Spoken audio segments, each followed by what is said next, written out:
There's only 4 words. This one's for John. This one's for Pat.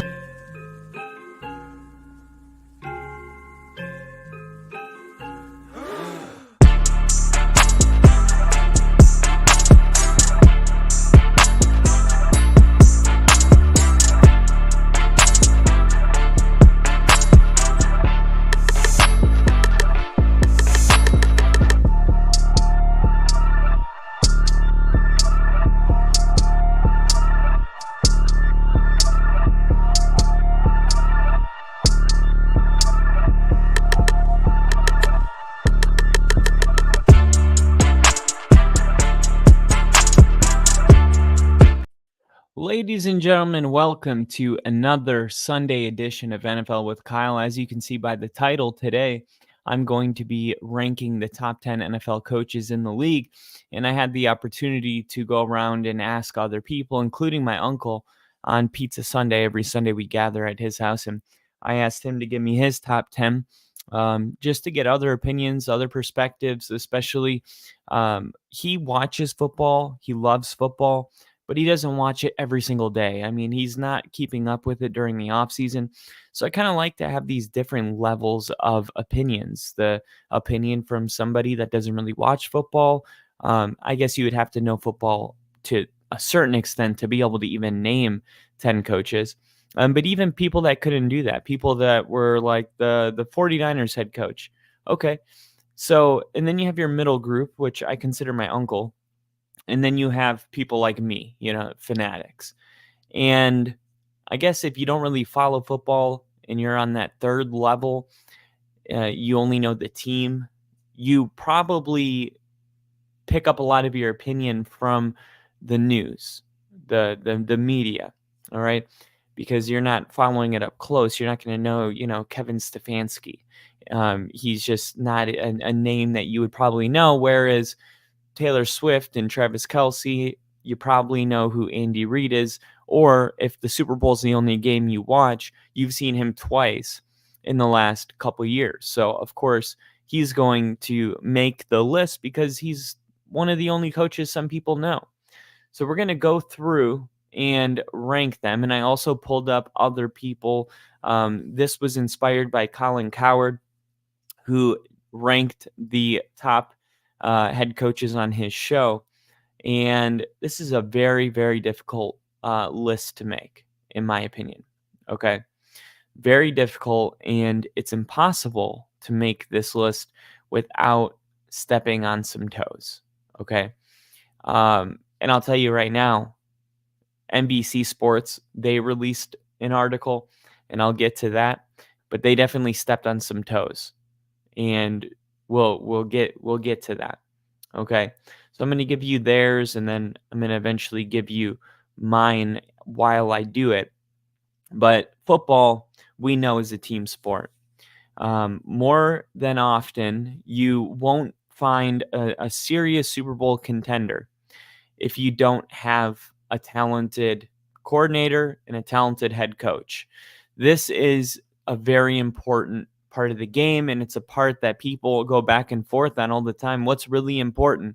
Is it the quarterback or is it the coach? Was it Bill or was it Tom?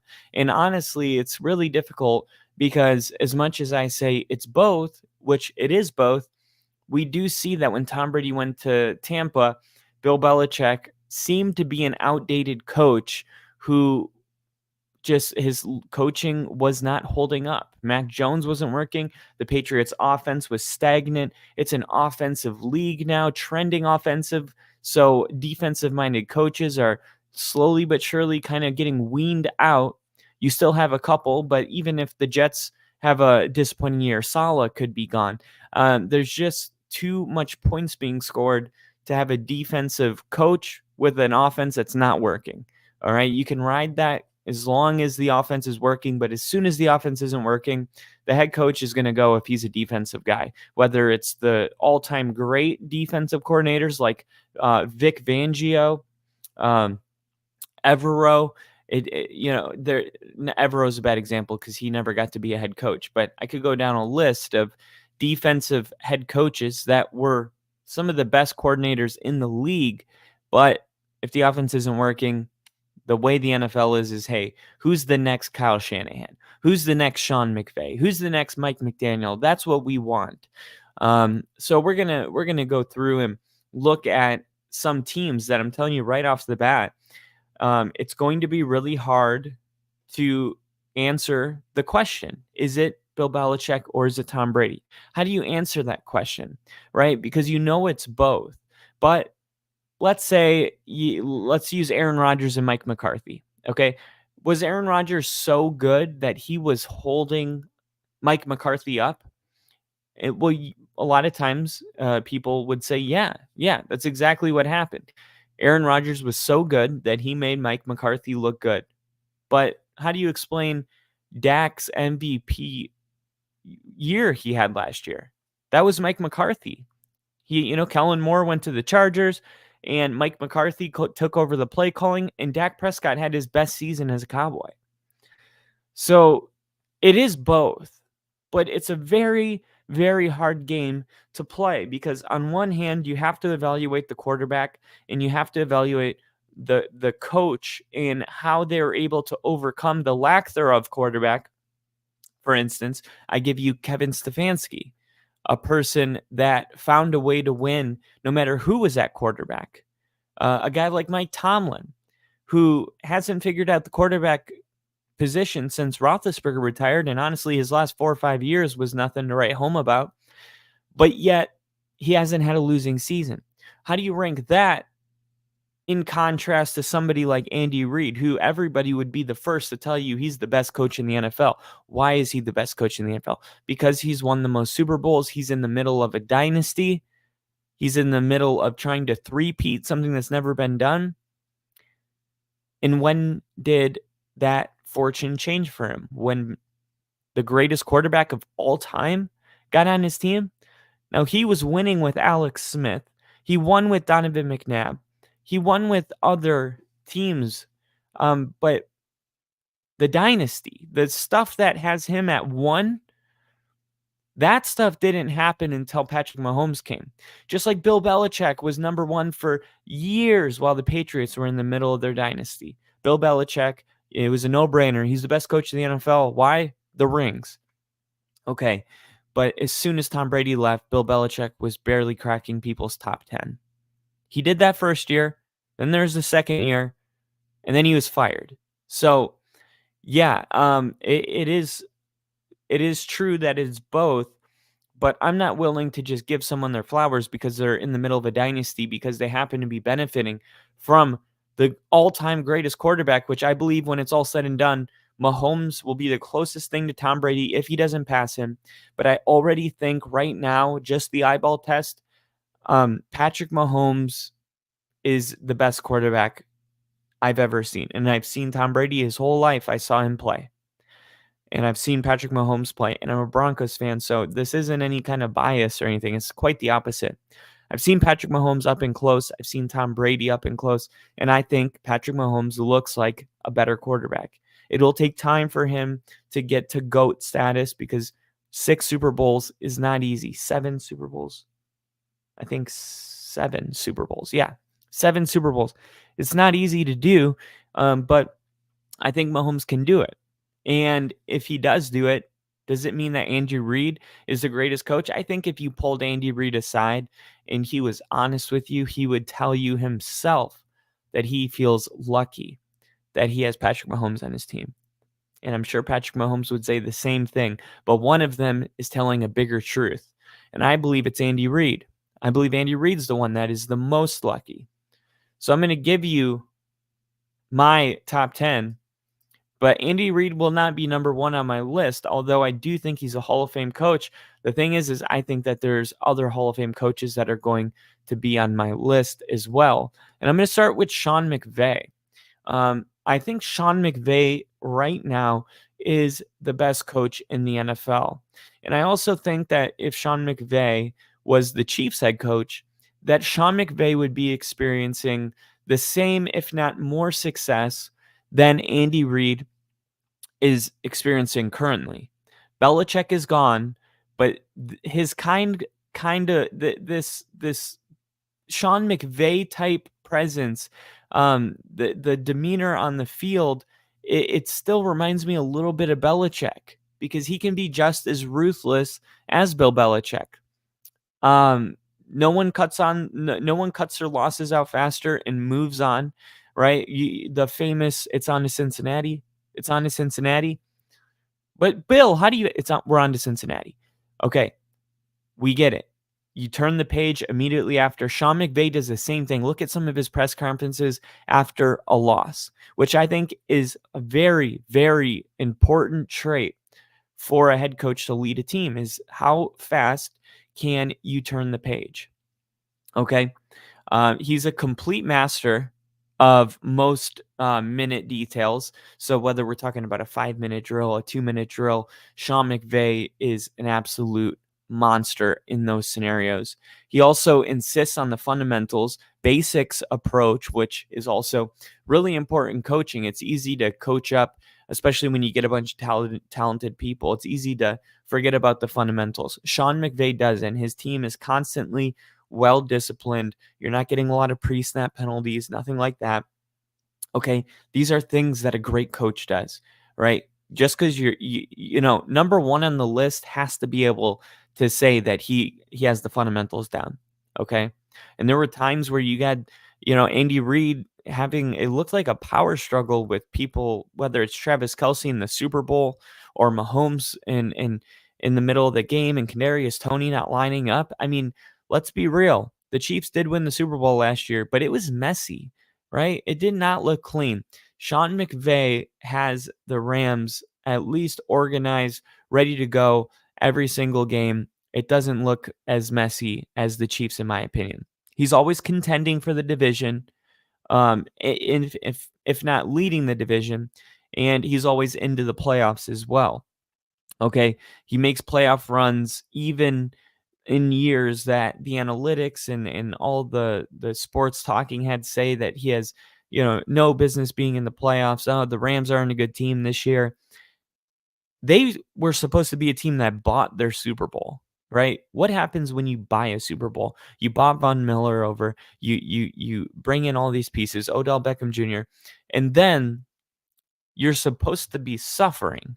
You're supposed to be paying the price, right? You sold your soul to get a Super Bowl. But the Rams had one bad season, and last year they turned around and they drafted guys like Puka Nacua, and they drafted a new running back when Cam Akers wasn't working out. They consistently seem to be evaluating talent at a better level than anybody else in the NFL, besides the Philadelphia Eagles. So, I think when it comes to drafting players, much better than Bill Belichick and better than Andy Reid. Like I said, I think there's only one coach that is a better evaluator of talent, and it might be Kyle Shanahan, or it might be it's not Nick Sirianni, it's the GM. I'm blanking on his name. Rosie. I can't remember right now, but okay. Sean McVay. One thing that I love about Sean McVay is that his quarterback situation has been Matthew Stafford. But even before that, he had Jared Goff playing at a Super Bowl level. And last year, he was able to put together a team on the fly. It seemed like what he did and what Matt LaFleur did were very similar. All right. So I know that this is going to be surprising, probably to a lot of people. Like, how do you do that? How do you put him there over guys like Andy Reid? How do you do it? It's simple. He coaches the fundamentals. He evaluates talent better than anybody that I've seen. You look at the fact that last year the Rams went toe-to-toe with the Lions, who went toe-to-toe with the 49ers. In my opinion, you really had 4 football teams playing at a very similar level. It was Green Bay, Detroit, San Francisco, and the Rams. Those were the 4 NFC teams that were playing at that level. So, no surprise that all 4 of those coaches are going to be on my list. So, I'm I'm really ready for a lot of backlash on this one. But This is what Cooper Kupp told Julian Edelman on the podcast that I watch, Games with Names. This was Cooper Kupp talking about Sean McVay. He commands a room better than anyone I've ever been around. Okay, now think about the ability to command a room. This is the same thing they said about Peyton Manning. That's why they called him the sheriff, because when he walked into work, right, Monday after a game, suitcase, tie, jacket, ready to get to work, right? He made everybody better. More like it didn't matter who our coach was, whether it was John Fox or Gary Kubiak. We were going to win football games because Peyton Manning was really the commander and chief of that entire team. Sean McVay has that same persona. He comes in, his ability to communicate to people or get a message across. I think for any coach, if you're not a good communicator, you're going to make everyone's life miserable. And the first thing I think of is Josh McDaniels, right? Josh McDaniels is one of those coaches that clearly doesn't know how to communicate with his players. Sean McVay has had a wild 7-year run as the NFL's youngest coach. And he has been the Rams coach for 7 years now. And during that span, he had always been the youngest coach in the NFL. Nobody ever took that title. That changed on Friday, though, when the Patriots hired Gerard Mayo, right? Mayo is only 1 month younger than McVay, but he took over the title of the youngest active head coach in the league. Okay, so Sean McVay no longer the youngest. When the Rams hired McVay, he was a few weeks short of his 31st birthday, meaning he's about to be my age, or I'm about to be what was his age. He edged out Lane Kiffin as the youngest ever NFL head coach. At the time, he was 6 years younger than the next youngest coach, who is Kyle Shanahan. He's the youngest head coach to reach the Super Bowl. The Rams won the NFC in 2019, McVay's second season, meaning he beat Mike Tomlin's record as youngest to lead a team to the Super Bowl by 4 years. Okay. While Los Angeles didn't win that game, McVay was already on his way to breaking records because he later became the youngest head coach to win a Super Bowl. He would make it back with the Rams to the Super Bowl 3 years later, and this time McVay won it all, beating Tomlin's record for the youngest Super Bowl winning head coach at 36 years old, 20 days, doing so in his final opportunity to break the record.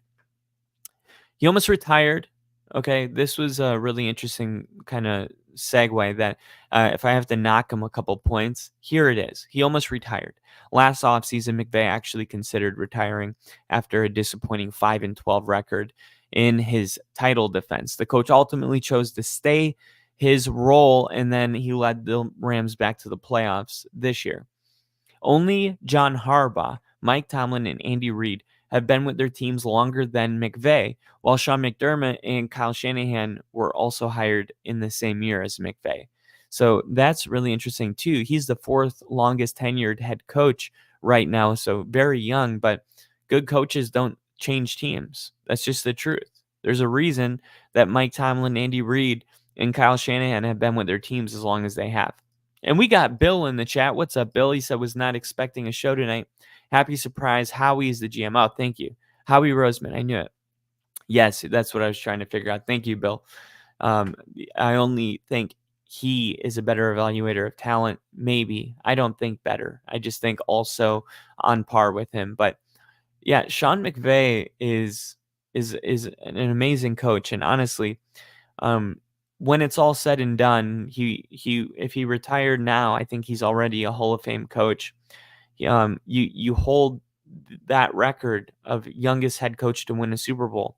You hold another record of youngest head coach to reach a Super Bowl, and you consistently turn this roster into a winning team. And you find Puka Nacua, in the 5th round. You find your running back, Kyron Williams, in the 6th or 7th round, whatever it was.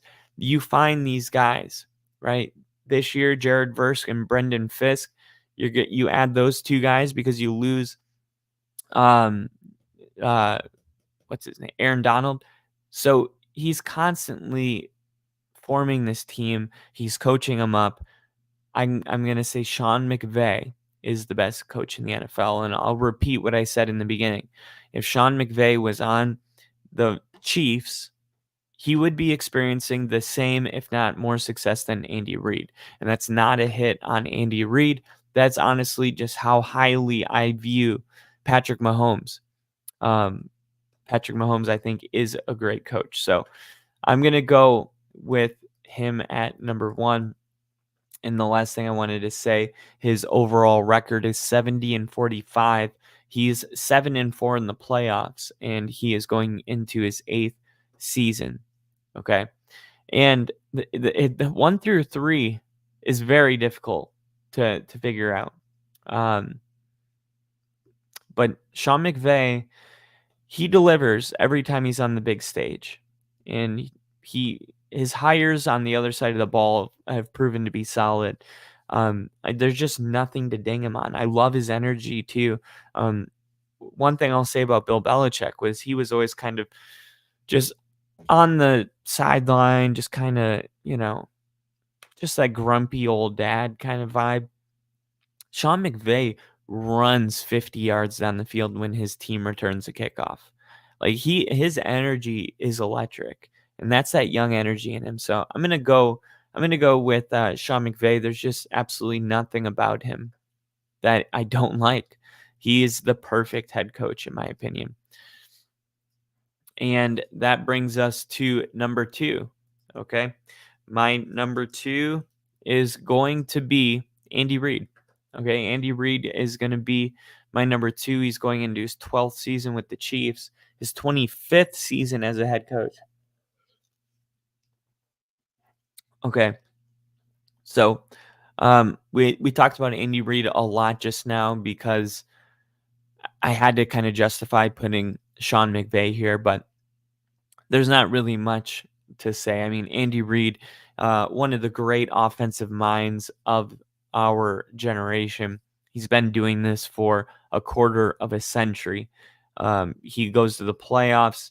He has a winning career record, 258 and 144, one tie. He's 26-16 in the Super Bowl, and or in the playoffs, and he's been to 5 Super Bowls. Trying to make history by winning 3 in a row for the first time this year. One thing I like is that Andy Reid, his guys, they know how to win, whether it's a shootout or if it's an ugly game. They come through when it counts. They don't fold under pressure. They have an identity. They know who they are. Travis Kelce has said countless times, Andy Reid, he's not that rah-rah kind of coach, but he is somebody that you don't want to disappoint, right? You don't want to disappoint him. It would hurt your heart to disappoint him. And, I do think that there are different coaching styles, and you don't have to be a rah-rah guy just to win a locker room. Just by being a person that, your players don't want to disappoint you, that in itself is a unique skill that you've acquired by loving on your players, right? If they didn't love you, they wouldn't care about how he feels. But clearly his players know that Andy Reid loves them and he's got their back. I mean, even when you saw the stuff about Bucker, right?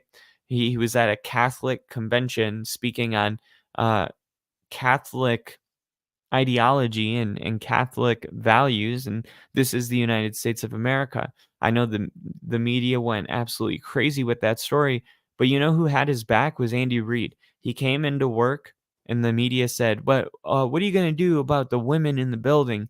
Are you worried about the women that?" And he's like, "That's not going to happen. That hasn't happened yet." That's what he said. And then he's like, "Yeah, but what about the things that he said?" And Andy Reid kind of lightheartedly was like, "Well, I let you guys in the building. You guys say a lot of things that I don't like."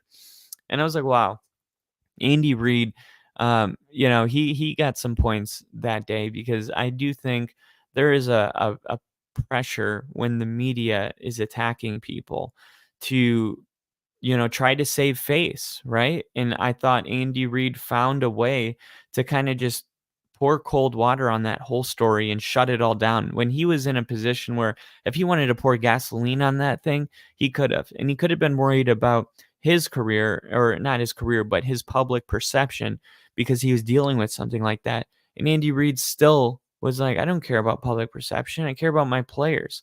Yeah. He said what he said. Nobody in the building is offended. You guys on the media are the ones talking about it. Um, he didn't say that women shouldn't work. He said, will go on to venture that the greatest accomplishment or the greatest joy in your life will be raising kids. And Bill Maher, who I don't like a lot of his takes, but he said something about this where he's like, why does it have to be like there's not this other way of living? Like, I know a lot of parents out there, and if you ask them what their greatest accomplishment is, they'll always tell you it was raising their kids, right? I don't know. It's like it's a bad thing to say that, no, the greatest thing you'll do is raise your kids. Like we're supposed to be, what are we trying to tell people? That their career is more important than raising their offspring? Maybe it is for you, but you know what? That's okay. You can have that choice. But let's not act like there's not this other way of living, that is also a choice as well. That to me just kind of bothered me a little bit.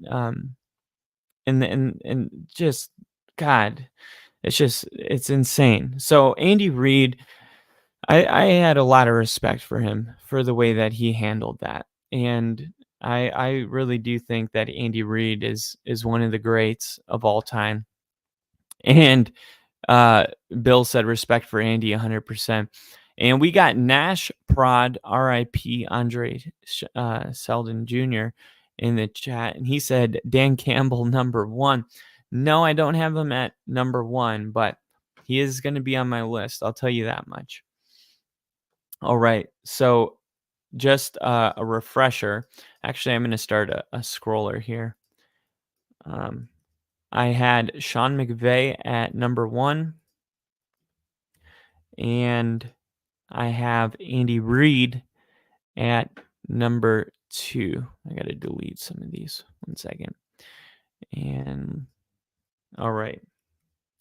So let me know so far. What do you guys think? Andy Reid #2, Sean McVay #1. And we'll scroll that across the bottom. There we go. All right. Coming in at #3. All right. This could have gone a lot of different ways. Okay. But I'm going to go with who I think is probably the best offensive play caller in the NFL.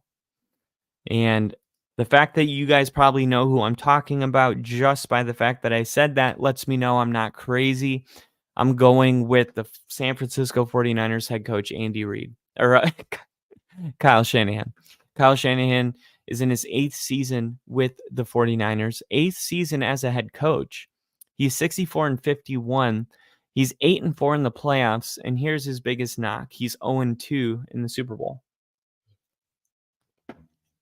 Shanahan has built a steady warhorse in San Francisco, positioning himself for plenty more Super Bowl candidacies.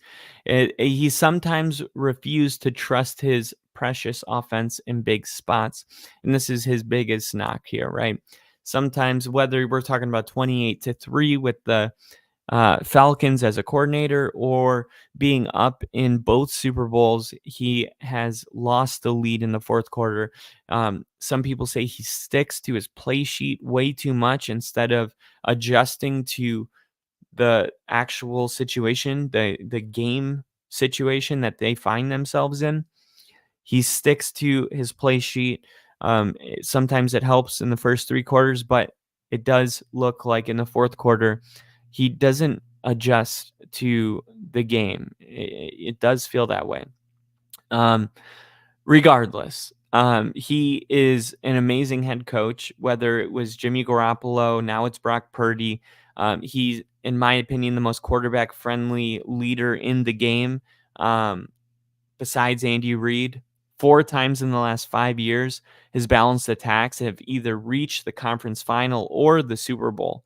So think about that for a second. 4 times in the last 5 years, it's either been conference finals or Super Bowl.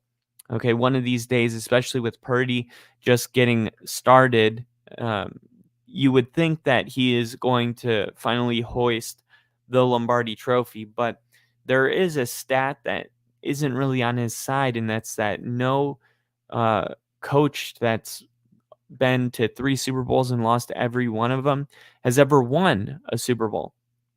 Um, like stats are meant to be broken, so I don't really care about that stat. I think as long as he is putting the type of team year in and year out, right? It's just a game of statistics. Like eventually he's going to win a Super Bowl. Eventually the talent around the NFL is going to be favorable, right? Whether Mahomes is dealing with an injury late in the season, there's going to be a year where Kyle Shanahan's going to get that ring.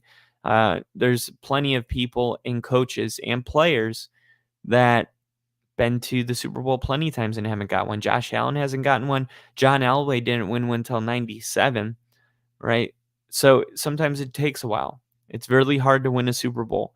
What is interesting about Kyle Shanahan is that it seems that he had the Super Bowl, this one and the last one, especially the last one, right? A 2-possession lead in the fourth quarter. And I won't even talk about 28-3, but he has these games in his hand. Victory is in the palm of his hand, right? He wins these games that he's got the monster lead in. We look at Kyle Shanahan, maybe number one. The reason he's at number 3 is because it does seem that his team, for whatever reason, does not finish football games, right? The best 3-quarter game uh, head coach, but in that fourth quarter, something different happens. I do think Kyle Shanahan could see himself climbing up this list, but he's going to have to win the big game, okay? So coming now at number 5, and I already know people are going to hate me for this one, but you know what? I don't care. I don't care.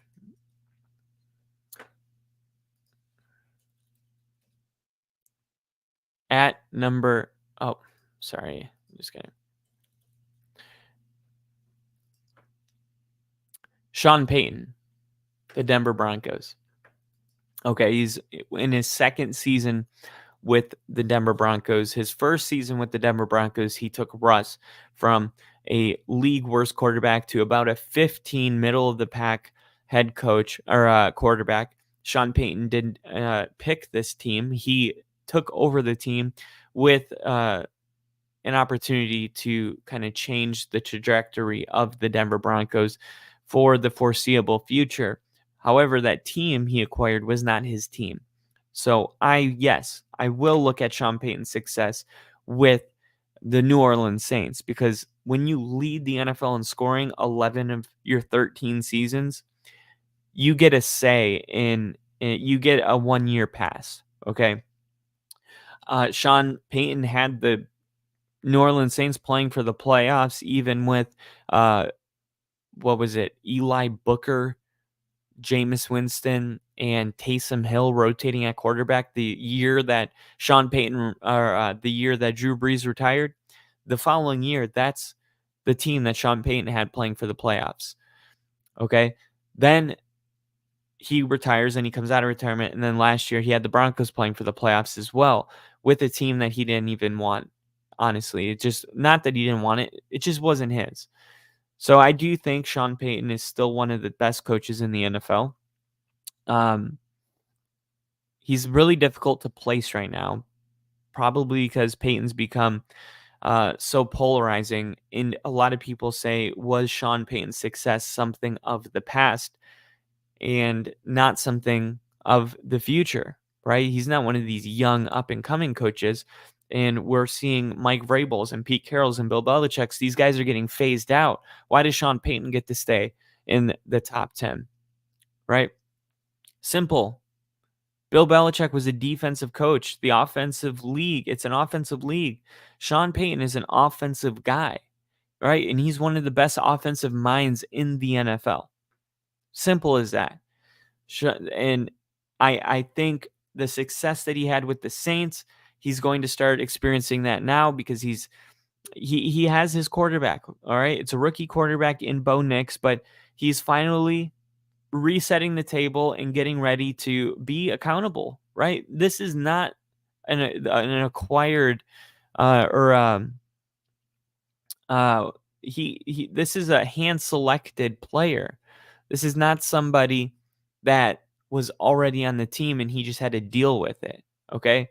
So I'm excited to see what he can do, but I say this all the time. Last year he was 8-9. That's his floor.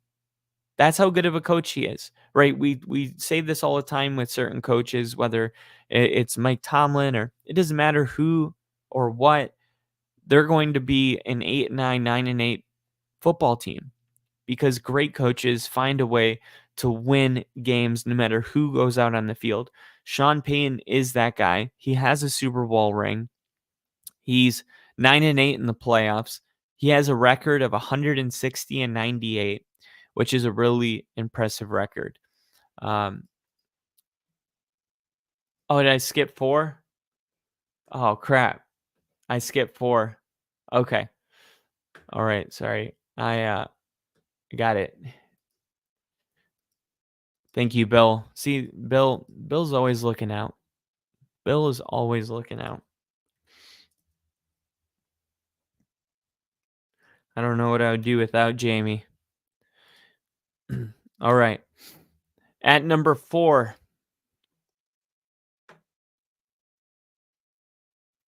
Dan Campbell. Dan Campbell. He's ranked at number 4, and he's in his 4th season.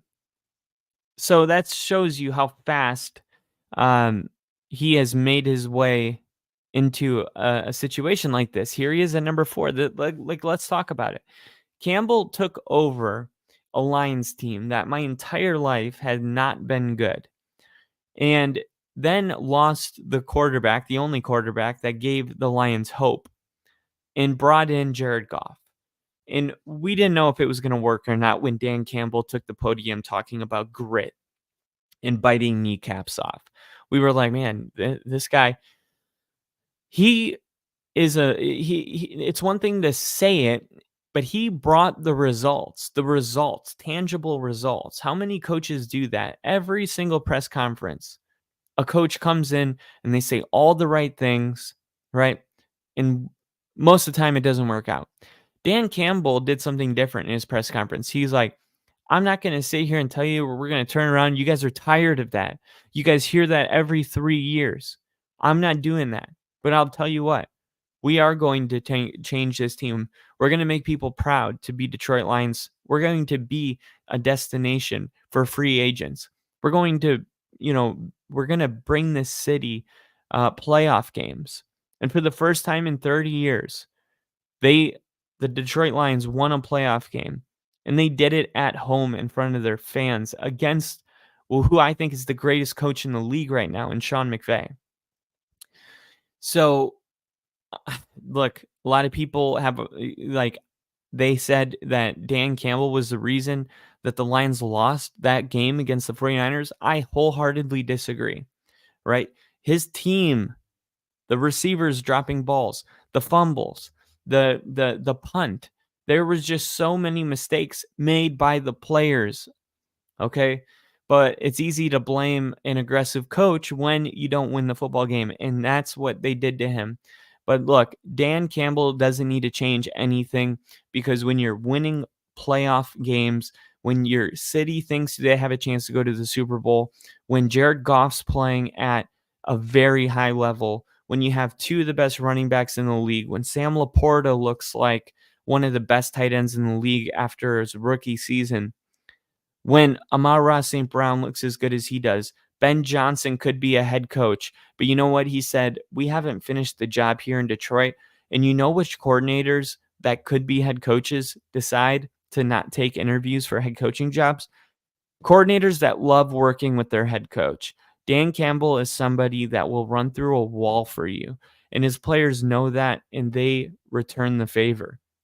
Nobody has won their locker room over the way Dan Campbell has. It's easy to win a locker room over when you win 8 games. How do you turn a season around like the one that the Lions had 2 years ago when Justin Tucker kicked the 65-yard field goal to win the game? And the year before that, there was a miracle and they lost. The year before that, there was a last-second touchdown and the Lions lost. They were fine. They were right there, and they just couldn't get that one win. They're 0-6, I believe, and 0-7, and it's like, you look at the record, and it's like, that doesn't even look like the Lions. I watched the Lions play. They're a very challenging team. Why are they 0-6? It was the most unlucky season maybe I've seen, and yet Dan Campbell's players didn't stop playing, and when they won that first game, they had tears in their eyes in the locker room. They wanted it for each other. They knew that they were better, and also they knew that that win was the beginning of a new culture, and it turned out to be true. Last year, the expectations were that the Lions, who would play the Chiefs week 1, were not the same old Lions, and that what we saw when they beat the Packers week 18 in Lambeau that kept the Packers out of the playoffs, that was the Lions that you were going to see next year. And they did not disappoint. The Lions were that team all year, starting with beating Kansas City week 1. You know, it's really, really fun to see the Lions turn their whole thing around. And honestly, if Dan Campbell's not the head coach of this team, I have major concerns about the whole operation working. Dan Campbell is the leader of the brand new Lions, and the Lions are one of the best teams in the NFL. And Dan Campbell equals head coach most likely to bite your kneecaps off, which was something I never had to worry about until Dan Campbell said that. Okay. So that one I might catch some slack for, okay? Coming in at number 6. Number 6. 6. Just want to make sure you guys can read it. Oh, hold on. Okay.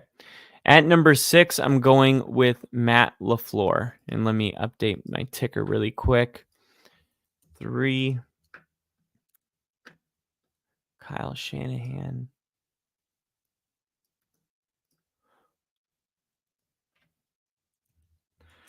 4, Dan Campbell.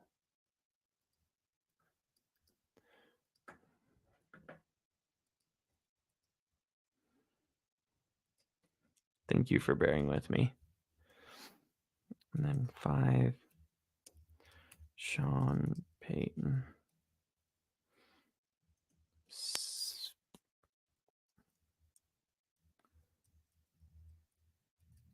All right. And then 6. All right, ticker updated. So yeah, at number 6, I'm going with Matt LaFleur. And I think Matt LaFleur has proven that he didn't just come from the Kyle Shanahan tree, but he is very, very close to the guy at number 3, Kyle Shanahan.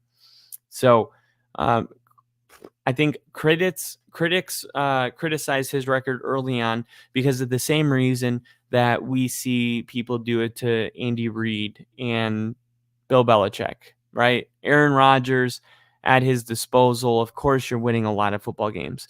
But last year, okay, when LaFleur went and nearly guided Jordan Love in a group of young receivers with no clear wide receiver 1 to an NFC title game, people reevaluated Matt LaFleur, okay?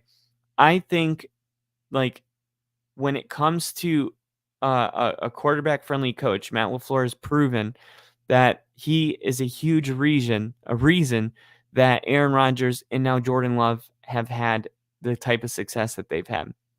There's little to critique about the way he deploys his versatile skill weapons. It may not be long before he's actually back in the Super Bowl conversation. And I think the Packers, at least their fan base, feels like they have a chance to win the Super Bowl this year. How often does that happen? All right. You bring in a guy that has never played before 2 years ago, and he looks awful. And then all off season, you're like, okay, we're going to go with Jordan Love. And people said, oh, I don't know if it's going to work. I said on the podcast over and over and over, Jordan Love is going to work. You can go back and watch those videos. I said when I interviewed Tyler, the Packers fan, my brother, I said, yeah, it's going to work 100% because we saw Jordan Love come in during the Eagles game on Sunday Night Football when Aaron Rodgers hurt himself. What we saw there from Jordan Love was, oh, okay, this guy can play, right? If you were worried about him, like everybody was up until that game when he came in, you knew my eyeballs have not fooled me, right? You can either, it's like baseball, right? You can either hit a curveball or you can't. Jordan Love was making throws that most people just can't. And I think Jordan Love this year is going to probably lead the NFL in touchdown passes. He's probably going to be an MVP candidate, and the Packers are going to try to make a Super Bowl push, right? Matt LaFleur did that with nobodies, a bunch of nobodies, honestly, with wide receivers not named Devontae Adams. And now all of a sudden you're looking at these names and you're like, man, I'm actually starting to believe in these guys, whether it's Christian Watson or Tucker Kraft or the other tight end that they have. What is his name? I'm blanking on his name, but man, it just seems like when you have a really good head coach, everything on the offensive side just works out. And Matt LaFleur, he's going to be around for a long time. He's 3-4 in the playoffs. The 49ers have kind of been his kryptonite, and that's why Matt LaFleur isn't ranked higher than Kyle Shanahan. He is in his sixth season as the Packers head coach, and he has a record of 56-27. But yeah, you got to give Matt LaFleur some respect. There's a reason most great coaches are remembered alongside great quarterbacks, but the mystery is always going to be who is benefiting the most. And I think Matt LaFleur and what he did last year told us all that it was not Aaron Rodgers that was holding up Matt LaFleur. Can he do it without Rodgers? That was always the question. And unsurprisingly, to people that have been paying attention, LaFleur said yes, exclamation mark. Jordan Love did have growing pains that we saw early on in the season. I know that the Packers had a losing season. I remember the Broncos beating the Packers. But LaFleur adjusted. LaFleur didn't just say, we need a new quarterback. He found what Jordan Love does well, and Jordan Love looked like a totally different quarterback in the second half of the season. How many coaches can make that type of adjustment? Who's the last quarterback to come in second or third in touchdown passes in a single season with a quarterback that for the first half of the season looked awful, just not good? Who can turn a season around like that again? Who can bring a team that has no playoff experience into Dallas and upset the Cowboys in such a dramatic way? Matt LaFleur, right? I like that doesn't mean that he settled every doubt. LaFleur has had a difficult time trying to find the defensive coordinator, and he hasn't always done his best work in the playoff games, especially games against the 49ers. But I do think that those question marks kind of simmer down a little bit when you look at his lengthy track record of success. And one matched by only one guy, the game's very best, Kyle Shanahan. So it's really difficult to win, a playoff game in 3 of your first 5 seasons. But Matt LaFleur has done it, and he does it with a well-balanced offense. He runs the football. He commits to running the football, and he appears to be the head coach for the Packers for a decade or more. Matt LaFleur isn't going anywhere for a very long time. LaFleur didn't adjust for Tommy DeVito. Shameless plug for my guy. And yes, I know I'm insane. Tommy Tuggs. That's what you guys need. You need Matt LaFleur. So Matt LaFleur, he has a .675 career record, 56-27. He's been with the Packers since 2019. But yeah, last year on these lists, he was around 13, 15. After the season he had last year, he is shooting up the list. I think 6 is a perfect spot for him. And I know Packer fans still aren't over his field goal decision in the 2021 NFC Championship game. But the guy wins, and the guy proved a lot last year, enough to have him this high on my list. All right. Next up, I'm going to go with a guy that has just won a lot of games. Actually, let me update my ticker really quick.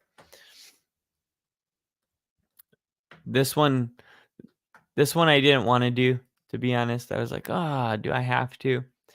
But we got to be fair. We got to be fair.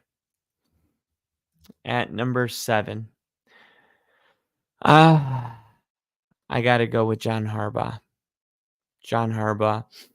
And you guys know that I my disliking for the Ravens. So I try to find a way out of this, and 7 was as low as I could go.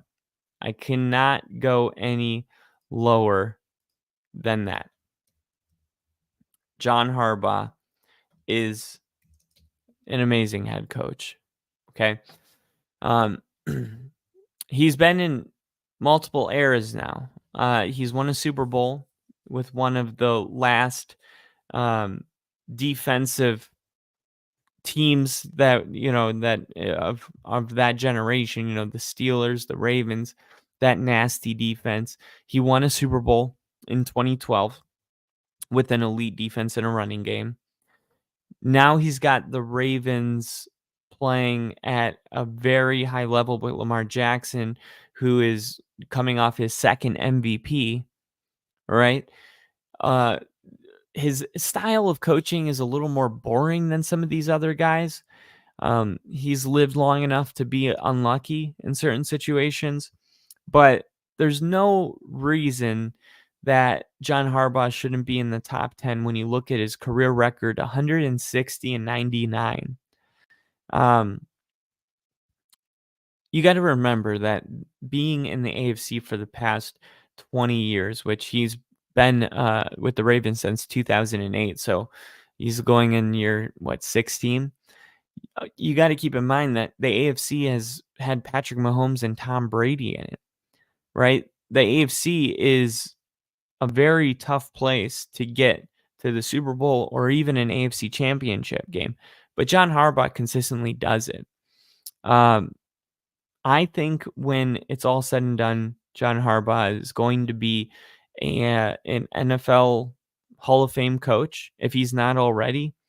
The one problem is that he's only won 3 playoff games in 11 seasons. But the reason that I'm not going to hit him on that so hard is because, A, he won the Super Bowl in 2012.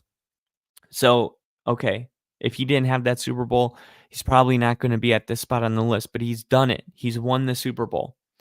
And he beat his brother, right? And that is why he comes in at this spot. So you give a fan base every single year, you give your fan base a realistic chance at winning a Super Bowl. And your fan base feels that way. If you're a Ravens fan, as long as John Harbaugh is your head coach, you feel like you have a chance to go to the Super Bowl or win a Super Bowl, and you don't feel like you're going to be outcoached in games. John Harbaugh has been very, very consistent. This might even be a little too high or low. He could be maybe even in the top 5. because that 2012 Super Bowl, it feels like a lifetime ago.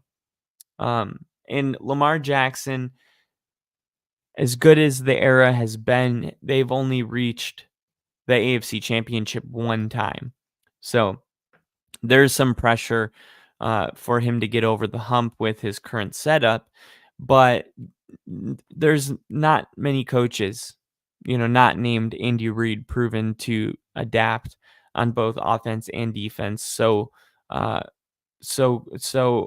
effortlessly, right? Whether it's schematically or philosophically, transitioning from Joe Flacco to Lamar Jackson, those are big adjustments. He's one of the NFL's most consistent coaches in the league. But yeah, I mean, it does seem like he is due for at least an AFC Championship win, a Super Bowl appearance. These type of things need to happen to keep yourself in the top five. And unfortunately for him, he hasn't gotten it done in a long time.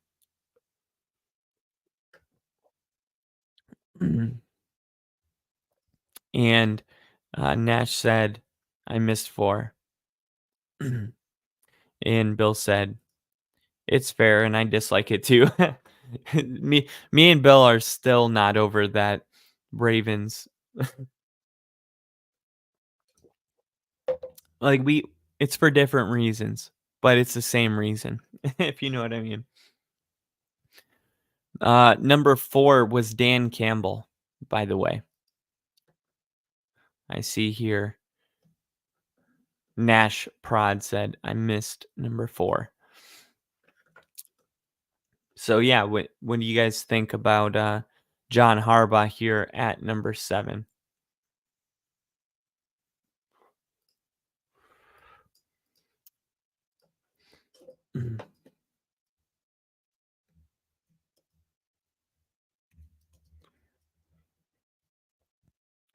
And if you look at the bottom of the screen, you'll see my number 8.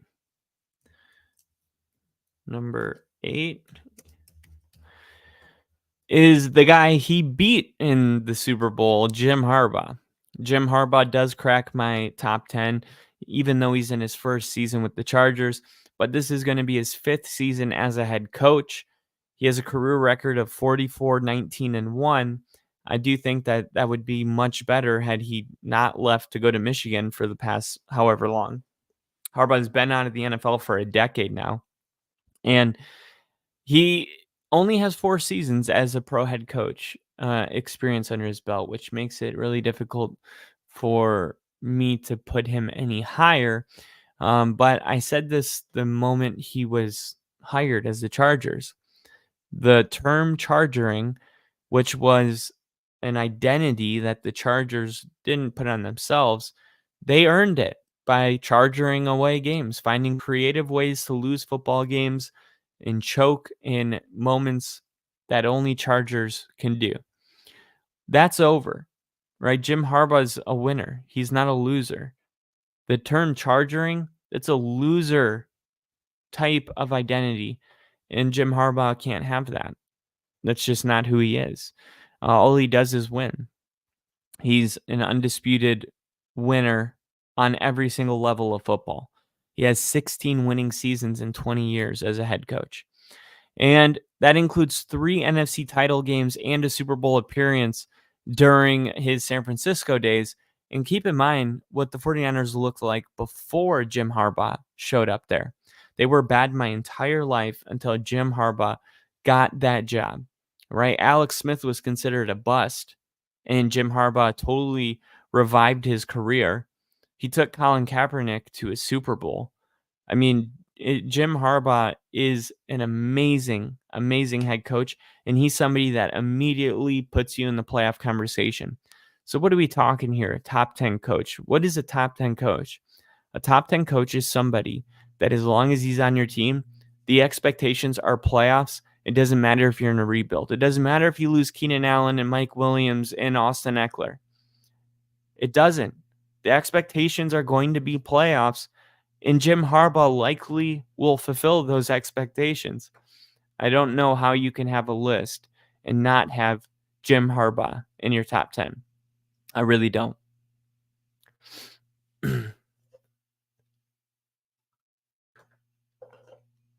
All right. So that was my number 8, which moves us to number 9. Number 9.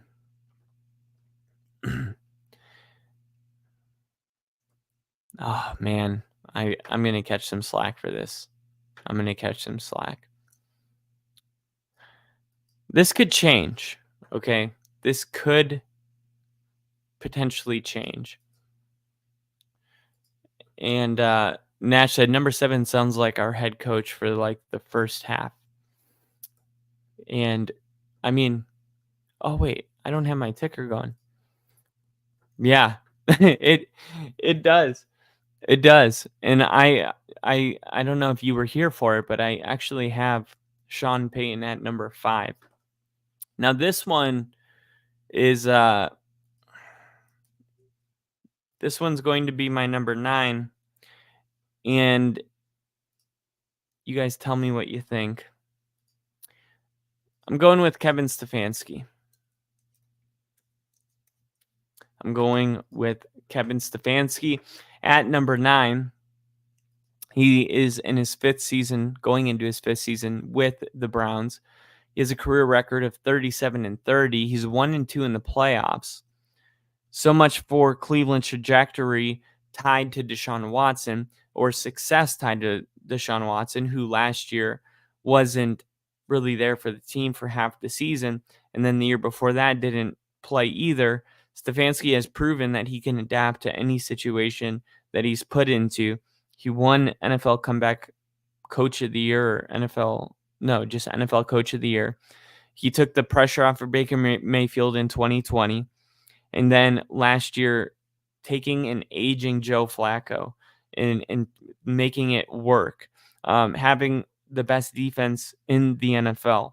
The Browns have been consistently a challenging team, and Kevin Stefanski has turned that team around. And it doesn't matter what the team looks like. Nick Chubb, no Nick Chubb, Baker Mayfield, Deshaun Watson, Joe Flacco, whatever the situation is, Stefanski is the constant. He's the steady hand in the operation. He's the person that you can't have leave the team, or it most likely doesn't work out. And 5 seasons isn't a ton to go off of, but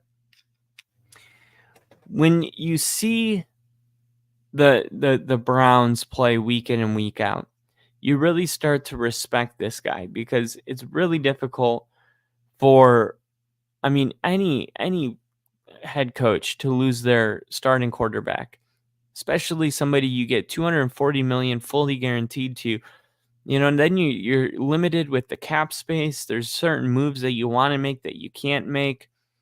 But now this year, if you're a Browns fan, you feel like you can win the division. You bring in Jerry Jeudy, right? Amari Cooper has another guy now to be a distraction.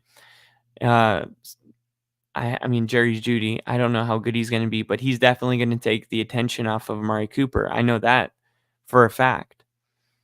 And I just wonder, hey, if this guy can get a Deshaun Watson that is somewhat close to what he was in 2020, we're going to see just how good Stefanski is.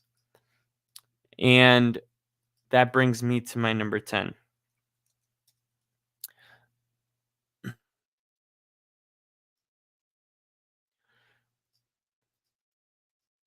Number 10.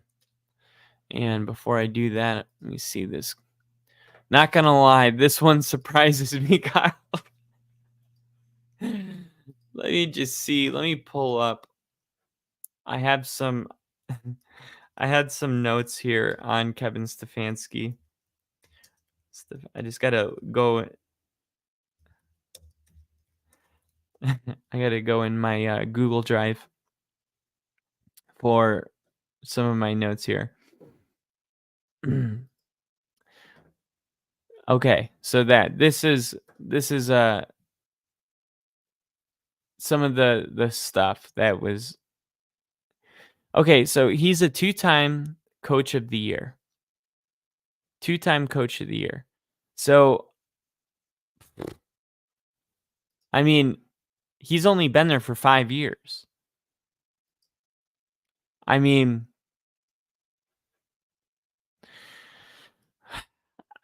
man, how many coaches don't even win that? Has Andy Reid won that? Hold on, let me pull up. I know Kyle Shanahan hasn't won it either. Coach of the year list. Oh, NFL. Okay, so 2023 Kevin Stefanski. 2022 was Brian Dable. 2021 was Mike Vrabel. 2020 was Kevin Stefanski. Look, by the end of the season, two of these, Mike Vrabel's not there. I don't think Brian Dable is going to be there. Maybe he will if the Giants can turn it around. Sean McVay had a down season after the Super Bowl, and he turned it around. Why can't Brian Dable? But if he doesn't, he'll be gone, and Mike Vrabel will be gone too. That's the 2021 and the 2022 winner, which 2020 and 2023 were the same guy, Kevin Stefanski. Matt Nagy won it in 2018. John Harbaugh won it in 2019. Sean McVay in 2017. So, I mean, that's pretty good company to be in with a lot of those guys. Stefanski is the second. What is he? How old is he? I think he's 41. He's the second youngest head coach. See, I thought I had that. He's the second head coach to win the award. Youngest head coach to win the award. Don Shula was 37 when he won the award for a second time with the Colts back in 1968.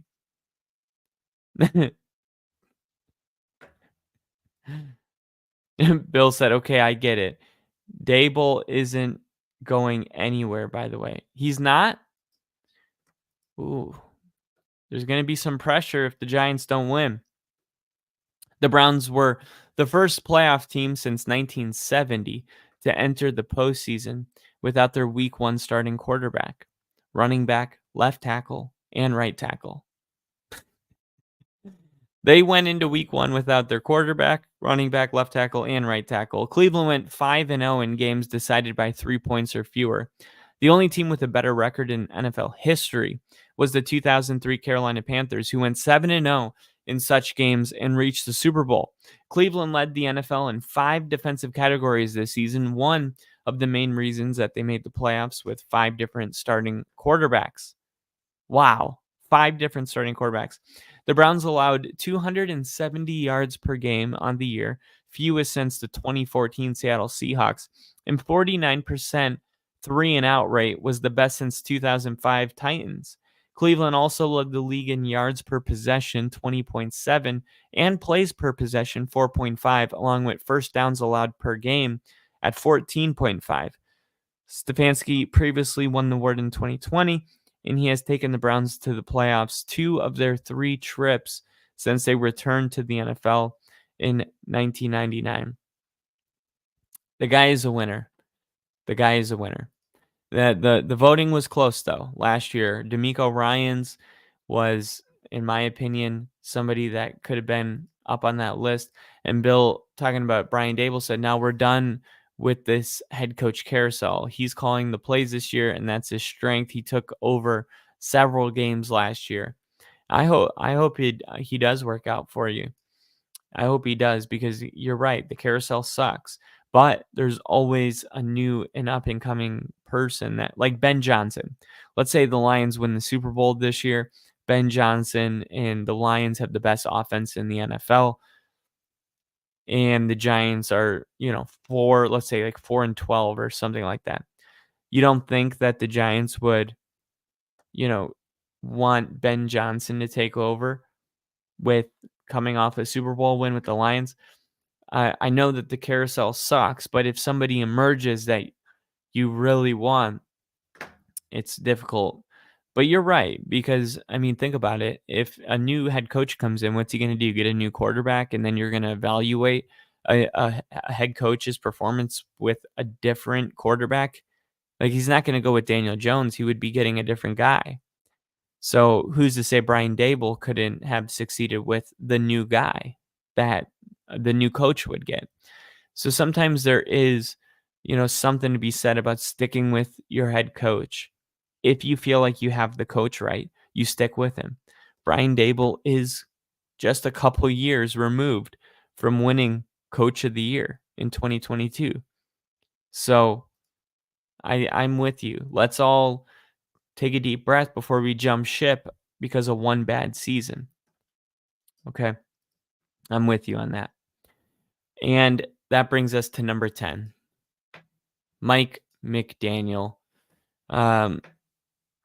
There's a lot of coaches that I could have gone with here, but Mike McDaniel, in his third season with the Dolphins, third as head coach, the reason he makes the list is simply because he has had one of the best offenses in the NFL when it comes to speed. Tyreek Hill, without that injury, probably breaks the single season reception record. He is just an absolute animal. Personality wise, the team loves to play for him. But he is under some pressure, right? And that's why he's at number 10, because he hasn't come up in big key spots in big key games, which is starting to make people wonder about what it's going to take to get over the hump. Okay. But I still have him here at 10 because I think it's important to remember how much and how quickly his timing based offense vaulted Tua into an MVP type discussion. 2 postseason tickets in 2 years tells me that he's going to be the Dolphins head coach for a long time. And you can't ignore that just because he hasn't played well. Just like the Cowboys last year choked in the playoffs, but Dak Prescott had the second best quarterback season of any player last year, and he could have been an MVP. But that one loss, right, it really makes you forget about all the good. Dolphins are in that situation a little bit right now, but let's not act like Mike McDaniel isn't, the guy that's responsible for one of the best offenses in the NFL since he took over for the Dolphins. He does need a playoff win, right? He does need that, and that's why he's not higher on my list. And there were people I wanted to add. I'll start with Mike Tomlin, right? Mike Tomlin, who's never had a losing season. He's kind of moved his way back every single year. He's in his 18th season. He's 8-10 in the playoffs. So he has a losing record in the playoffs. He's 1-1 in Super Bowls, but that has been a very distant memory, and a career record of 173, 102. Now, I love Mike Tomlin. He's one of my favorite coaches in the NFL. The players, the way they talk about him, the fact that he's never had a losing season. But at some point, you have to do a little bit better than mediocre. And I think it's been a long time since Mike Tomlin has done that. This is a little bit of a late Bill Belichick stage that I'm starting to see. Mike Tomlin just did get an extension.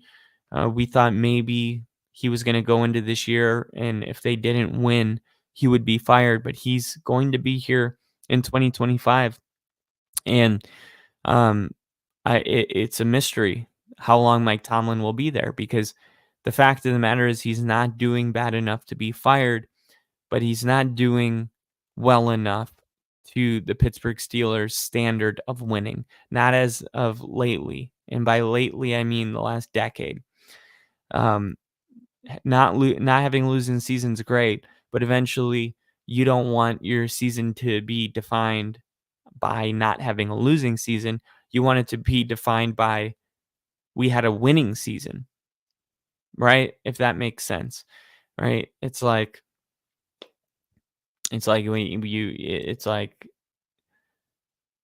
you're staring at, you're like lustfully staring at some other girl next to your wife, and you're like, well, I didn't sleep with her.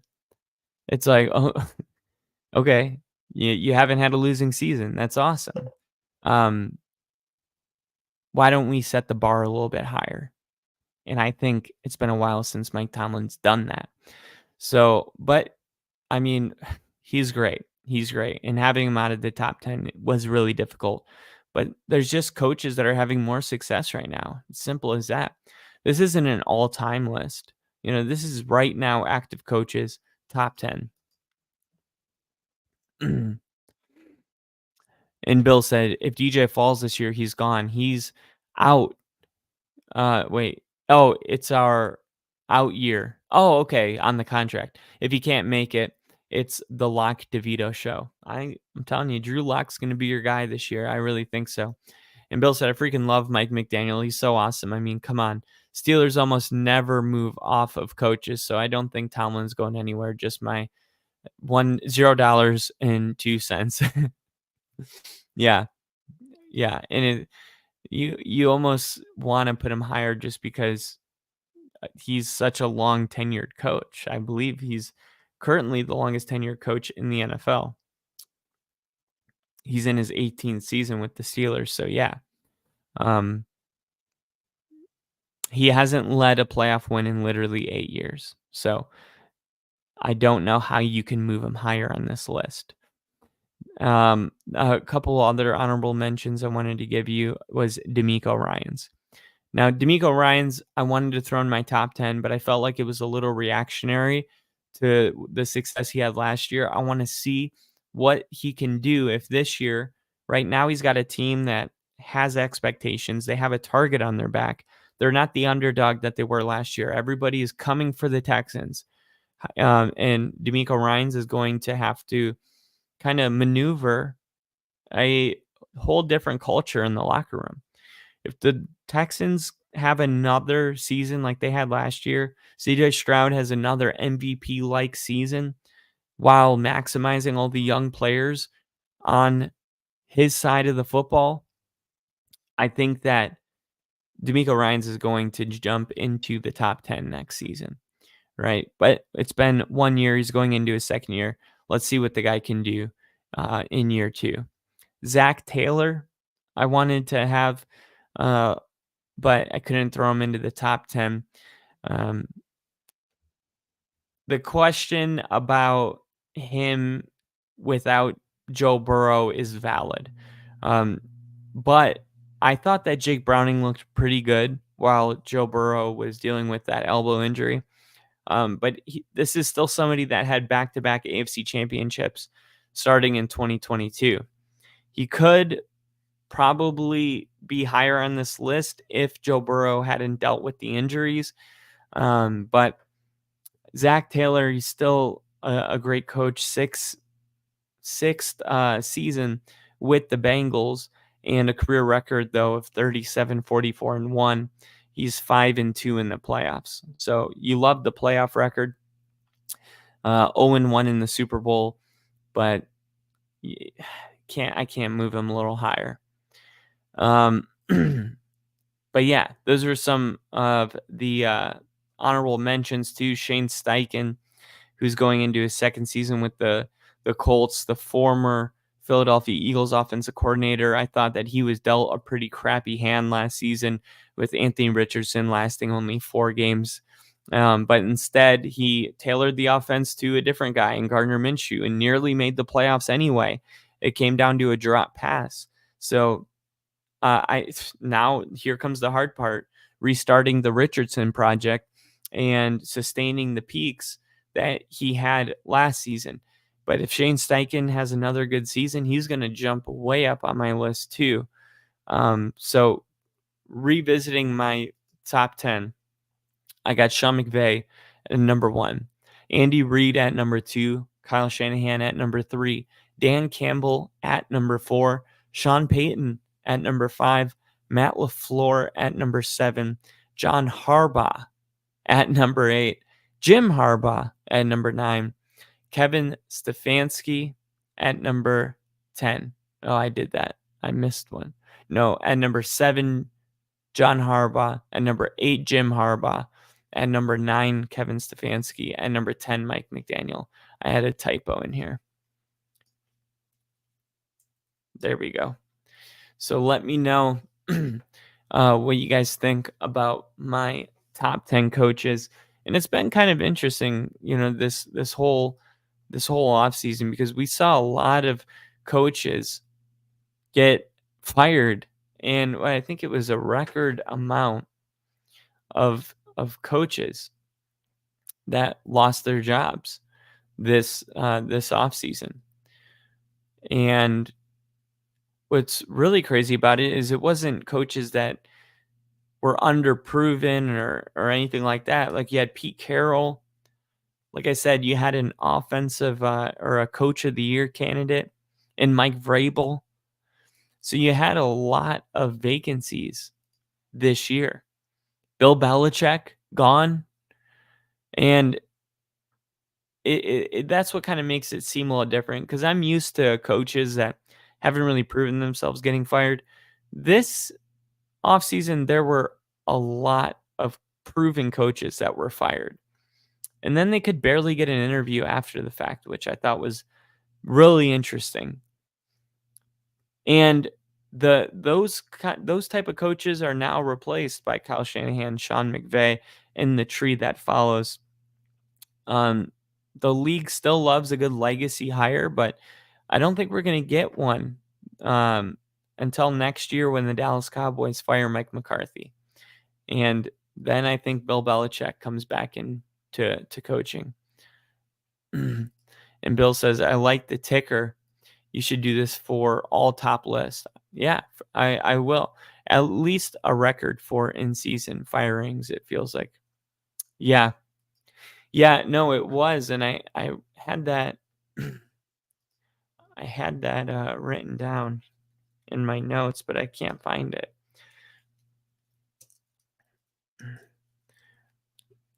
I think it was, who was it? I think it was 6 vacancies.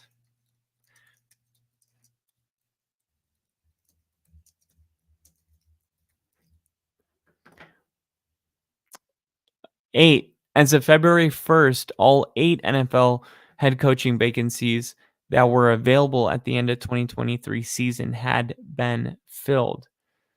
And here's the 8. Dan Quinn to the Commanders, Brian Callahan to the Titans, Gerard Mayo to the Patriots, Mike McDonald to the Seahawks, Jim Harbaugh to the Chargers, Antonio Pierce, I don't know if that really counts, to the Raiders, Dave Canales to the Panthers, and Raheem Morris, who was the Falcons' interim head coach in 2020, to the Falcons. Okay. So let's see, which ones do I think are going to work. Okay. Jim Harbaugh, that's going to work.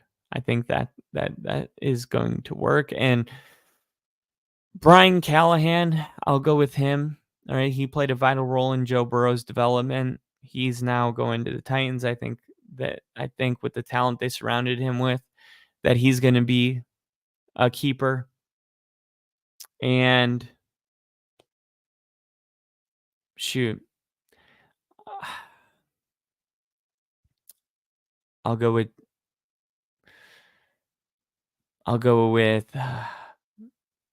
honestly, I don't know. I think that might be it. Like Gerard Mayo, Antonio Pierce, I think are going, and especially Dan Quinn. I'm going to say Dan Quinn's the third coach that keeps his job. Okay. Dan Quinn, Jim Harbaugh, and Brian Callahan. I think in 3 years, those will be the 3 coaches still on these teams. Unfortunately, I think the Panthers are in a bad situation with Bryce Young.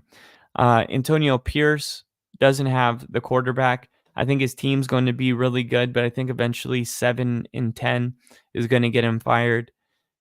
Mike McDonald, I think Gino's best days are behind him. Who knows if they're going to be able to get the guy, and if they do get the guy, that means they probably lost a lot, and if they lose a lot, they probably shift. So I think the same thing about the Patriots. You got a defensive guy. I think the Patriots are going to be a project, but if this year and next year they don't win more than 4 games, he's going to get kicked to the curb. So I'm going to go with a lot of offensive guys: Jim Harbaugh, Brian Callahan, and Dan Quinn. Bill said, I dislike the Raiders with a vengeance, but I love AP, so I'm torn. I feel the same way. I really do. I like AP. And yeah, it's like I want him to do well, but I don't want the Raiders to do well, which is impossible, kind of. So I'm right there with you. But yeah, that is my list of my top 10 quarterbacks. There was a couple news pieces that I wanted to cover. The Flag Championships was on today with the New York Giants claiming the boys 15U and girls 18U tournament titles. So congratulations to the New York Giants. And the Packers defensive lineman Kenny Clark agrees to a 3-year, $64 million extension. Green Bay keeping one of its Pro Bowls for the long haul. The Packers and nose tackle Kenny Clark have agreed to the 3-year, $64 million extension. Per Ian Rappaport, Clark will now earn $29 million for the 2024 season. The team later announced the extension, which is Clark's second with the team after signing in 2020. Clark is coming off his third Pro Bowl season in the last 5 seasons. He posted a career-high 7.5 sacks, 16 quarterback hits in 17 games. It was one of Clark's best showings of his career as he anchored the Green Bay's defense all season long as one of the best interior linemen in the league. So congratulations to that. To Packer fans around the world, you get to keep a good one. Bill said, "LOL, I'm surprised you knew the Flag Championship. Mad respect, Kyle." I gotta give my my shout out to the Giants when I can. And speaking of the Giants, ex-Giant tight end Darren Waller believes Daniel Jones can return to 2022 form. That's definitely still in him. And I knew this was going to be good news for Giants fans around the world because he might have retired this offseason, but Darren Waller is still rooting hard for one of his old teammates. Former Giants tight end has faith in Daniel Jones to bounce back from a torn ACL last season, even after playing just 5 games in 2023. And this is what he said on Sirius XM NFL radio. I'm just excited to see him get another opportunity. I feel like he gets a bad rep. 2022, man, he played such good football. Last year was his first opportunity to get out there and play on the new bag he got. It was tough for us as an offense to protect him. And you can't put any quarterback back there and not have protection and expect them to really, truly thrive in the pocket. I'm hoping that they can get those things shored up and allow him to have an opportunity to show that he's a very talented dude. He's very athletic, like gets his opportunity to play the football that he was playing in 2022. I feel like that's definitely still in him. And Jones entered last season at the peak of his Big Blue experience thus far. He was fresh off a surprise playoff run to the NFC divisional round where he signed his 4-year, $160 million deal following 3,913 passing yards, 15 touchdown season. But there were doubts, especially considering Jones's extension seemed to trigger the need to franchise tag Saquon Barkley, who a year later is now a member of the Eagles. Jones did little to alleviate them due to circumstances both of his own and outside of his control. And I will say that even though you got a lot of people saying, like, you got to protect him, you got to protect him. Yeah, you do got to protect him. But we've also seen Daniel Jones with a clean pocket not make great throws too. We've seen him overthrow players, mostly underthrow. And we talked about this with Jalen Hyatt. It's almost like Jalen Hyatt's too fast for Daniel Jones. So I don't want to just, he hasn't had the offensive line, because there's plenty of quarterbacks that if you have a bad offensive line, sure, like you're not going to have your best season, but there's still these glimpses of special, right? There's still those like, oh my God, he had to make 3 people miss just to slide into the pocket. Tony Romo used to do it all the time, right? Those like avoid a sack, avoid another sack, spin around. He was like Brett Favre kind of. But I just don't feel like when I'm watching Daniel Jones play that I see that special. Do see stability, I see consistency, but I also see mistakes. And I don't know if I'm ready to say Daniel Jones is going to be a special quarterback with a clean pocket.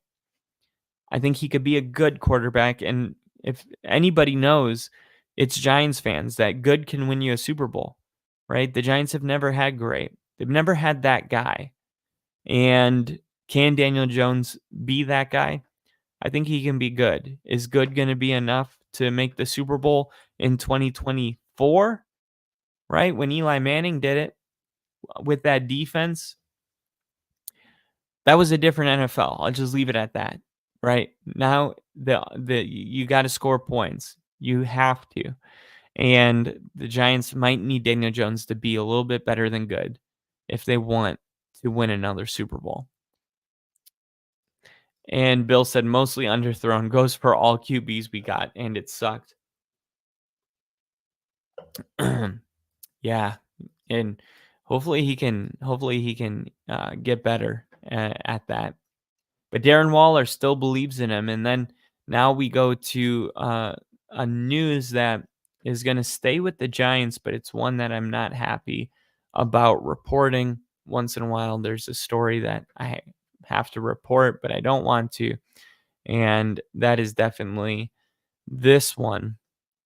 And that is that NFL legend Lawrence Taylor is arrested and charged with failing to report move as sex offender again. Now this I didn't even realize was going on, but there has been some really weird stuff going on with Lawrence Taylor, and we found out 2 days ago that he was arrested and charged with failing to report move as sex offender again. The attorney for Taylor said that the situation is a significant misunderstanding and that he intends to plead not guilty to the charge. Okay. NFL legend and former Giants star was arrested in Florida. By the way, this is the county that I grew up in, Broward County. He had to turn himself in. So he was charged again with failing to report a resident change. The 65-year-old linebacker was one of the greatest players ever, and this is definitely kind of a blemish on his career because his legacy was tainted with a scandal after he was arrested in 2010 on rape and prostitution charges in connection with the assault of a 16-year-old girl. In that case, he pleaded guilty to sexual misconduct and patronizing a prostitute. They were both misdemeanors. In 2011, NBC Sports reported it. He claimed the minor told him she was 19. Ultimately, he avoided jail time, but he was sentenced to 6 years of probation, and he had to register as a sex offender. Lawrence Taylor then turned himself into Broward County Sheriff's Office in Florida on Wednesday on a felony warrant. The sheriff's office said the reason was his failure to report the residency change. I've said it 4 times now. Taylor was booked into the main jail in Fort Lauderdale, and then he was released on bail on Thursday. Pro Football Hall of Famer and 2-time Super Bowl champ retired following the 93 season. He had several run-ins with the law. He was busted twice for leaving the scene of an accident, once in 96 and once in 2009 in Florida. He was also arrested in 2016 in Florida on suspicion of driving under the influence after the car he was driving sideswiped a police car and struck a motorhome. God, this guy is a mess. The most recent incident is not the first time Taylor had been arrested on suspicion of failing to report a resident change as a sex offender. In December of 2021, he was arrested in Broward County for this reason and placed in jail for several hours before being released on bond. Taylor's attorney, Mark Ingrish, told NBC News on Friday that Taylor will plead not guilty to the new charges. As with the previous incident involving the same allegations, Mr. Taylor did not knowingly commit any criminal offense.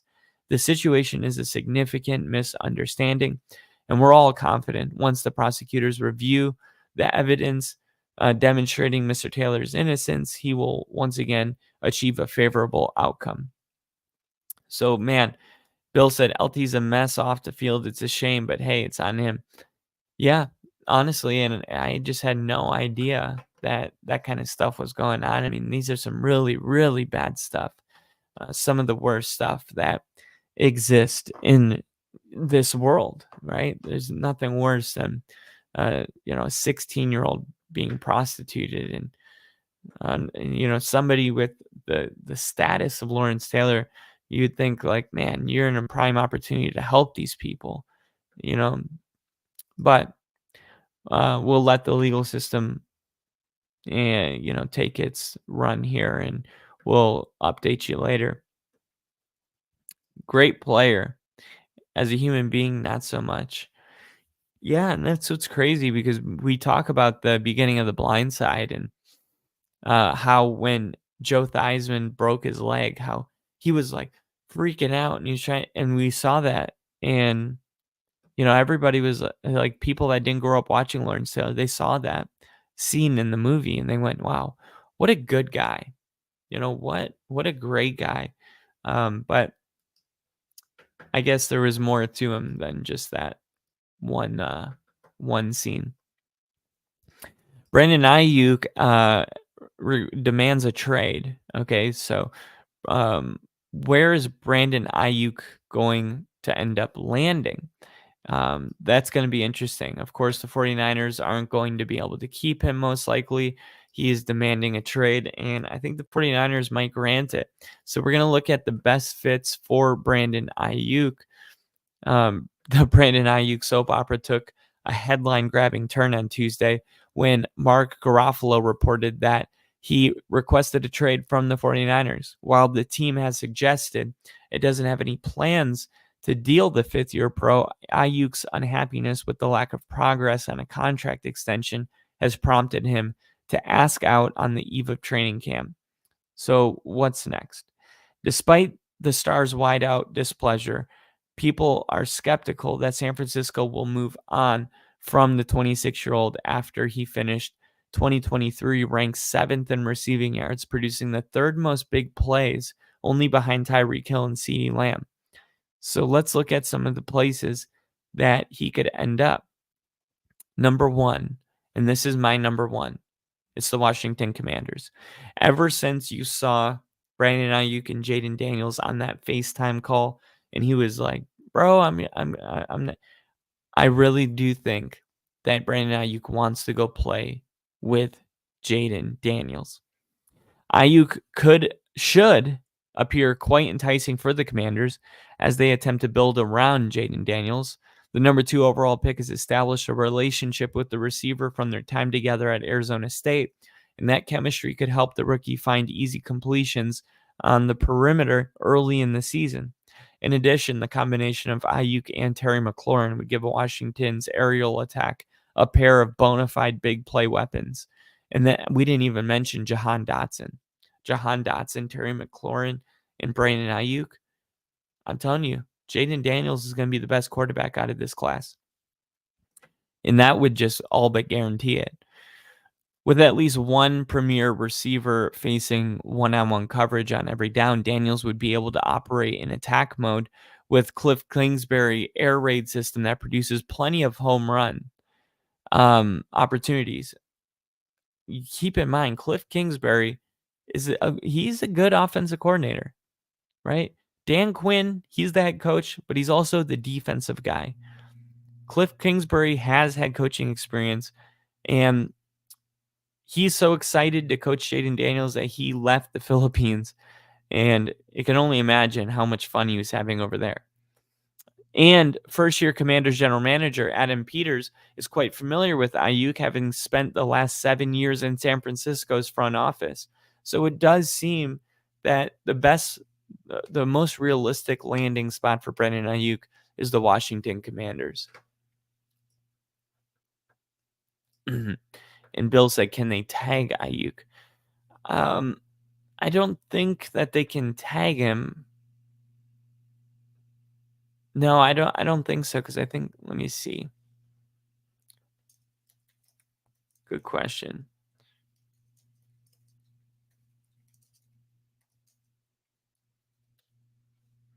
The 49ers can use the franchise tag on Ayuk for the 2025 season as a projected price of about $22 million. Um, the 49ers would be willing to let Ayuk play 2024 on the fifth-year option. So that's what they're trying to do. They're trying to use the fifth-year option and tag him next year if they can't get a deal done. The number 2 team, and unfortunately, like whether you're talking about DeAndre Hopkins going to the Titans, there's going to be teams that you're like, blah, gross, but they'll pay you really good money because they need that guy. And we're going to go to a team that's probably going to look a little gross to a lot of people. The New England Patriots. They have a new franchise quarterback that needs a veteran wide receiver one to help him blossom as a pocket passer early in his career. Drake May flourished during his redshirt freshman year at North Carolina, with a future pro, Josh Downs, anchoring the aerial attack through his spectacular route running ability. And they also brought in, what's his name, from UCF, Javon Baker. They definitely have guys, but they don't have the guy. Ayuk's the perfect receiver to feature in an offense directed by a rookie starter. The versatile wideout can win on intricate vertical routes or catch and run concepts, which would help enable the Patriots to maximize the wide receiver one's usage while keeping the actual playbook small and concise for a young passer. Given New England's immense issues scoring points in 2023, adding a blue chip pass catcher with big play potential should be the top priority. And that goes for the next team, which makes a lot of sense. The Steelers. The Steelers are indeed masters of developing wideouts, but adding Ayuk to the lineup that already features an emerging stud in George Pickens could create headaches. Keep in mind, Russell Wilson, Justin Fields, we don't know who it's going to be. But one thing we do know is that they got rid of Deontay Johnson, and nobody's really filling that hole. I don't know how they feel about the Michigan wide receiver, Blake. No, not Blake Corbin. Dang it, I can't remember his name right now. But I don't know if he's going to come in and be, able to replace Deontay Johnson.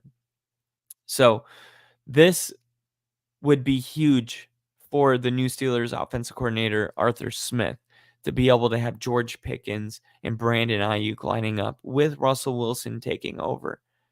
The Steelers offense could evolve into a scoring machine with Ayuk and Pickens leading the way, especially with Jaylen Warren and Najee Harris. The Detroit Lions. The Lions don't need to add another offensive weapon. They got Amon-Ra St. Brown, Jameson Williams, Sam Laporta, David Montgomery, and Jahmyr Gibbs. One of the most explosive offenses in football. But Ayuk would give the unit an outside receiver with wide receiver one capabilities. Though the addition could disrupt the chemistry, rhythm, and flow of a unit that already operates at a high level, the aggressive move could also take Detroit's offense to an impossible level to defend. The team would enter the 2024 regular season without a glaring weakness on that side of the ball, while simultaneously decreasing the explosive potential of an NFC rival, which is a bigger reason that they should do it, right? You take Brandon Ayuk from the team that you're likely playing in the NFC Championship game. Dan Campbell probably is going to consider it, but I don't think they pull the trigger. I think they have too many top playmakers to see a scenario where Brandon Ayuk joins them, unless they're trying to just go all in for a Super Bowl.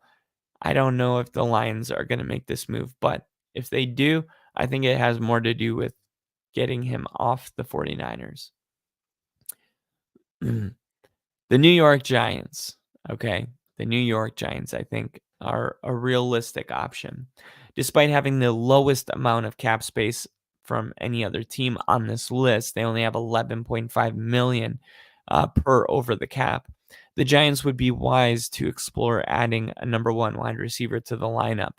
Ayuk would instantly give the Giants the kind of versatility playmaker the franchise has been missing since Odell Beckham Jr. and his crazy style of play, right? The crazy one-hand catch, all that stuff. Now, they got Malik Neighbors with the number 6 overall pick, and he could immediately prove to be that replacement to Odell Beckham. But Ayuk has already established himself at the professional level, while adding a high-priced wideout initially might not have been on Joe, I can never say his name, Schoen's bingo card this offseason.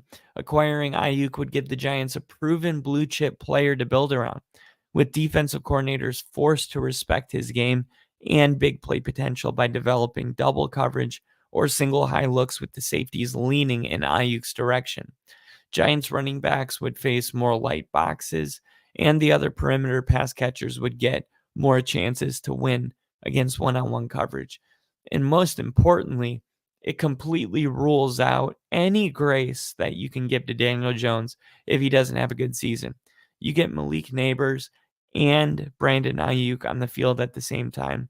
All of a sudden, there's really no excuse for Daniel Jones, especially if the offensive line is an improvement. Bill said we can't afford him, but I would love to have him. Yeah, they do have the lowest amount of cap space of any team on the list. So I think, but when there's a will, there's a way. You can always get a job done. We had no money after the Russell Wilson trade, like no money. And then all of a sudden, Quinn Martinez is extended 4-year, $80 million, third highest paid tackle or guard in the game. I'm like, I thought we were broke. So there's always a way, but I get what you're saying. It's the least likely out of the list, probably. But yeah, the Giants, the Steelers, the Patriots, I think are all places that could use Brandon Ayuk. But ultimately, I think he's going to be a Commander. And Bill said that's a S on a list of dream selections. So Bill would like to have Brandon Ayuk. Bill is like, dude, this guy is, and I would too. I don't know if we can afford him. I'm in the same exact boat that you're in. Would love to have him. Probably can't afford him. But the last thing I wanted to go over was latest rumors on Jordan Love, because Jordan Love is still looking for his contract. And a lot of people are wondering, hey, is this contract going to get done? Is it going to get done before training camp starts? And here are the updates that we have right now. Jordan Love's contract status figures to be a major talking point since he's entering the final year of his deal. And Mike Florio had a good segment on this on Sunday where he provided an update on the situation. We've poked around a bit on the talks, Florio wrote. There's a feeling that the ball is currently in the team's court. We also explored whether the primary sticking point is money or structure. We're told it's more money than structure, but that's a contract like the one Love and the Packers are negotiating has plenty of components. Notably, Florio also reported that Love will not be holding out, but he could hold in and not practice as the two sides continue to negotiate. So he would not stay home. He would go to the building. He would be with the team, but he wouldn't practice. There was no shortage of uncertainty surrounding Aaron Rodgers' future in his final years with the Packers, and there could be some motivation for the front office to avoid any of that drama when it comes to Love. That, what's funny is when Aaron Rodgers did the same thing, the media just kept saying, what a distraction this Aaron Rodgers guy is. All the reports on Jordan Love trying to get his new contract are worded way different. They're like, no movement has been made with Jordan Love. There's no character attacks on Jordan Love. Just an interesting thing, just weird. Selecting him in the first round, Jordan Love in 2020, despite having Rodgers, was a move that people questioned. And especially Rodgers was pissed off about it. But Love proved last year that he can be an effective quarterback in the NFL and play at a high level. Green Bay made the playoffs and went 9-8 in Love's starts as he completed 64% of his passes for 4,159 yards, 32 touchdowns, and 11 picks. And he didn't just make the playoffs. We said it earlier. He stunned the Dallas Cowboys in a 48-point game on the road before eventually losing 21-24 to the 49ers in the divisional round. But Love looked comfortable under the playoff spotlight. He threw for 5 touchdowns to only 2 interceptions.